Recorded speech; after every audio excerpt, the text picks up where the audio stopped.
નવસારીના જલાલપુર ખાતે બનેલા એક બનાવમાં ધોરણ 10માં ભણતી એક બાળકીની પાડોશમાં રહેતા 55 વર્ષીય આધેડ દ્વારા છેડતી કરવાના ગુનામાં નવસારીની પોક્સો કોર્ટ દ્વારા આરોપીને 5 વર્ષની સખત કેદની સજા ફટકારવામાં આવી હતી। પ્રાપ્ત વિગતો મુજબ જલાલપુર તાલુકાની ધોરણ 10માં ભણતી એક બાળકી પોતાના ઘરમાં વાંચતી હતી। તે દરમિયાન બાજુમાં રહેતા પાડોશી એવા 55 વર્ષીય ભરતબાબુ પટેલે તેના ઘરમાં પ્રવેશ કરી અને બાળકીને બાથ બીડી અને બદ ઇરાદાથી તેના શરીર અને છાતીના ભાગે અડપલા કર્યા હતા અને તેને ઉચકવાનો પ્રયાસ કરતા બાળકીએ બચાવો બચાવોની બૂમો પાડતા આરોપી ત્યાંથી ભાગી ગયો હતો।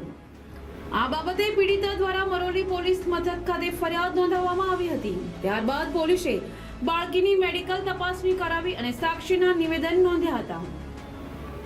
આ કેસમાં પોલીસ દ્વારા મેડિકલ અને વૈજ્ઞાનિક પુરાવા એકઠા કરવામાં આવ્યા હતા, જેનો કેસ નવસારીની સ્પેશિયલ પોક્સો અદાલતમાં ચાલી જતા એડિશનલ ડિસ્ટ્રિક્ટ અને સેશન્સ જજ તેજસ બ્રહ્મટની કોર્ટમાં કુલ 10 જેટલા સાક્ષીઓએ જુબાની આપી હતી અને સરકારી વકીલ અજય ટેલરે રજૂ કરેલા પુરાવા અને દલીલોને ધ્યાનમાં લઈને વિદ્વાન જજ તેજસ બ્રહ્મટ દ્વારા આરોપીને 5 વર્ષની સખત કેદ અને ₹11,000નો દંડ ફટકારવામાં આવ્યો હતો અને કોર્ટ દ્વારા પીડિતા બાળકીને યોગ્ય વળતર મળે તે માટે જિલ્લા કાનૂની સેવા સત્તા મંડળ નવસારીને પણ યોગ્ય નિર્ણય લેવા માટે આદેશ કરવામાં આવ્યો હતો। Bureau report NTC news Navsari.